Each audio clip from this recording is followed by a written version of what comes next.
La tierra de nuestro sur, que estuvo luchando no hace mucho en el último problema que hubo en defensa de nuestros territorios, donde hubo una gran represión en el sur, donde mataron a un artesano, justamente no era originario, era un artesano.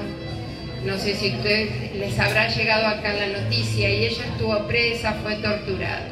Así que bueno, en este poema que hago en homenaje a ella, es a toda la mujer originaria luchadora.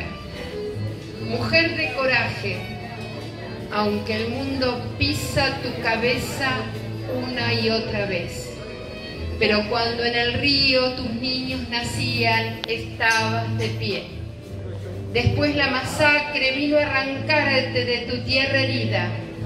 Fue cuando sembraste tu lucha por ella, como una simiente del dolor que grita tu raza fundante, y en tus manos llevas un canto de aves, un jarrón de barro, las fibras del árbol para tus canastos, tus ponchos, tus mantas, tus lunas que giran una y otra vez, pidiendo a la tierra que en ella renazcas, puedan las semillas volver a crecer.